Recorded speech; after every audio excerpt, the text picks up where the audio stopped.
Haïti. Il est 6 heures du matin, le pays se réveille. Cette ancienne colonie française regorge de ressources, notamment agricoles. Et pourtant, c'est l'un des 30 pays les plus pauvres au monde. Ses habitants manquent d'eau potable et courante, d'électricité, de soins et même de justice. C'est dans ce domaine qu'intervient la Commission catholique Justice et Paix. Elle aide les détenus et veille au respect des droits de l'homme dans tout le pays. Nous sommes dans le 4x4 de sa responsable nationale. Ce jour-là, direction Miragoâne, à plus d'1 heure de route de Port-au-Prince. Dans cette ville de province, il y a l'un des bureaux en région de Justice et Paix. C'est ici que Vilma travaille. Avec la responsable nationale, elle passe en revue les certificats qui seront distribués aux détenus de la prison voisine. Ils attestent que ces prisonniers ont suivi une formation organisée par Justice et Paix. Et ils sont environ 22 détenus qui ont participé avec la formation des coutures et haute couture et des cordonniers. Objectif, former pour réinsérer. C'est l'une des missions de Justice et Paix. Mais la commission offre aussi un soutien logistique et moral aux prisonniers. Vilma va justement apporter quelques affaires aux femmes incarcérées à 30 km de là. Des produits de base, comme du papier toilette, non fournis par l'administration pénitentiaire. Il y a shampoing, savon, pâte, ainsi que les brosses à dents. La prison, la voici. Interdiction de filmer ou de prendre des photos dans l'établissement pénitentiaire, mais nous avons pu accompagner Vilma à l'intérieur. Elle retrouve des bénévoles de la paroisse venus lui prêter main forte. Voici ce que nous avons vu. Dans une cour à ciel ouvert, 8 cellules de 4 mètres carrés chacune. Dans 6 d'entre elles s'entassent une trentaine de personnes, accusées ou condamnées pour vol ou crime. Ici, pas de fenêtre. 2 lits superposés par cellule, pas de toilettes. Pour faire leurs besoins, les détenus utilisent des bouteilles de plastique et les vident dans des seaux posés de l'autre côté des barreaux. C'est l'odeur qu'on a dégagée à l'intérieur de la prison. C'est pas correct.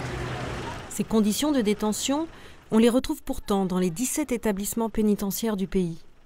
Pour les dénoncer, l'organisation fédère tout un réseau de bénévoles qui se réunissent régulièrement lors de commissions paroissiales. Justice et Paix en compte plus de 300 dans tout le pays. Elles sont composées de fidèles qui, comme William, espèrent faire évoluer les choses. Ce qui me plaît, c'est aider ceux qui vivent dans l'injustice. À la prison, j'écoute et je suis les dossiers des détenus. Et avec l'aide du Bureau national, quand il y en a un de libéré grâce à moi, alors je suis content. S'il mérite d'être libéré. Retour vers Port-au-Prince. Direction le Bureau national de l'organisation. Sur la route, nous apprenons qu'il n'est pas simple de faire bouger les choses en Haïti en matière de justice. Le budget alloué au ministère est trop faible et favorise la corruption. Des dossiers se perdent, la moindre procédure coûte cher et la plupart des Haïtiens renoncent à se défendre. Des dysfonctionnements qui rendent la justice très lente. 80% des détenus sont en attente de jugement. Il faut entre 18 mois et 4 ans pour obtenir un verdict. Dans le local de Justice et Paix à Port-au-Prince, 3 juristes essayent justement de faire aboutir les dossiers plus rapidement et proposent une assistance juridique gratuite aux plus démunis. L'an dernier, l'organisation a traité près de 600 dossiers de détenus. Parmi ceux-là, celui de Pasquette. Libéré l'an dernier avec l'aide de Justice et Paix, il est resté 3 ans dans la plus grande prison du pays, le pénitencier national. L'établissement s'était écroulé lors du séisme de 2010. Pasquette s'en était alors évadé avant d'être repris par la police. On a senti la terre trembler et tout le monde s'est mis à crier « Jésus, Jésus !»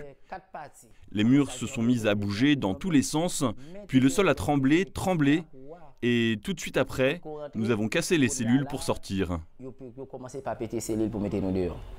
Aujourd'hui, 4000 personnes sont à nouveau enfermées derrière ces murs. Ce qui est difficile pour elles, c'est le manque de soutien. Certains prisonniers n'ont pas de famille pour leur venir en aide. Ils sont à la merci de l'État. Des détenus et des prisonniers haïtiens qui se sentent abandonnés par l'État, mais aussi par les autres habitants du pays. Et pour cause, ici, chacun est préoccupé par sa survie. Mais ça aussi avec la réalité du pays où il n'y a pas vraiment trop d'institutions, trop d'organisations qui se penchent vers cette catégorie de personnes marginalisées, si nous pouvons dire ça, et parce que en tout cas la société haïtienne, dans une certaine mesure, ne s'intéresse pas trop avec la prison. Avec la prison, d'ailleurs, il y a beaucoup de préjugés, il y a beaucoup de désintérêt par rapport aux gens qui sont de la prison. Reste le travail de la Commission et de quelques autres organisations de défense des droits de l'homme pour espérer faire bouger les choses. L'ancien directeur de la Commission a pourtant été témoin d'une certaine évolution de la justice en Haïti. La prison, donc sous la dictature de Duvalier, était vraiment le pire des pires. C'était le lieu où les gens disparaissaient. Donc c'était un canal pour faire disparaître les gens. Donc tandis que maintenant, au moins, les gens sont registrés. Ils sont dans ce sens, par rapport à le temps de la dictature, il y a certainement un progrès. Un progrès, mais peut mieux faire. La commission Justice et Paix souhaite participer à une réforme de la justice. 10 000 détenus et prisonniers pourraient en bénéficier. Réformer l'institution judiciaire en Haïti, une reconstruction de plus à mener dans ce pays.